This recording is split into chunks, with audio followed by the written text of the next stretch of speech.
Hello mga kahanik! Ngayon ating tatalakayin ang istoryang mitolohiya tungkol sa isang diyosa. Walang iba, yun ay ang diyosa ng bituin o si Tala. Pero bago natin simulan mga kahanik, ay isang tapik naman dyan. At huwag mo na rin kalimutang mag-subscribe sa aking channel at hit mo na rin ang notification bell para lagi kang may update sa bawat videos na aking ina-upload.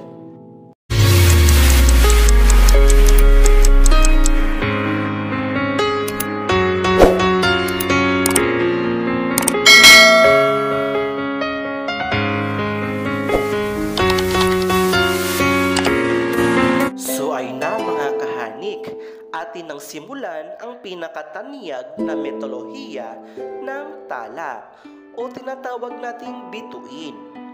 Si Tala ay isa sa 3 anak na babae ni Bathala sa isang mortal na babae.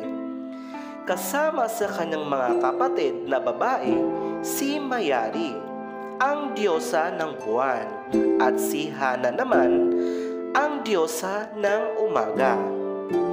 Kilalang suportado niya ang paglikha ng mga tradisyonal na konstelasyon.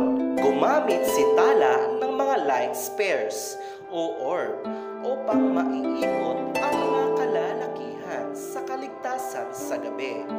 Ang interpretasyon ng native sa mga orb na ito ay lumipat sa pagiging napapansin bilang nakakamatay na mga nilalang na pumapatay ng mga kalalakihan o mawawala sa kanilang daan ang mga tao sa pamamagitan ng impluwensya ng tradisyon na dala ng mga Espanya ng mga San Telmos.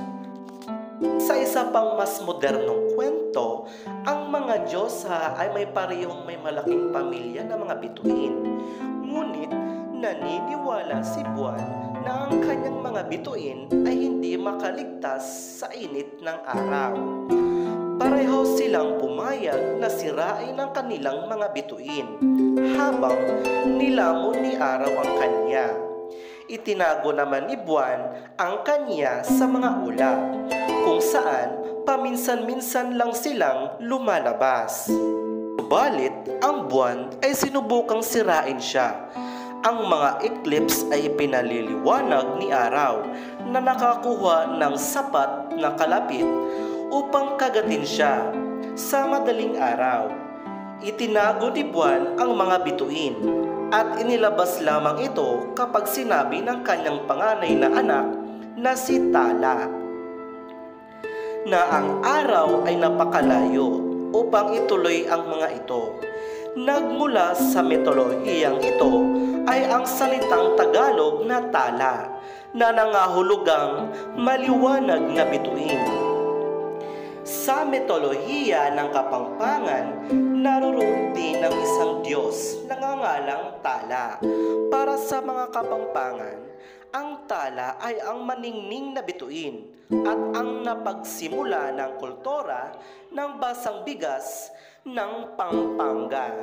So ayun mga kahanik, hanggang dito na lang muna. Maraming salamat sa iyong walang sawang pagsusubaybay. Hanggang sa muli. Keep safe and God bless everyone.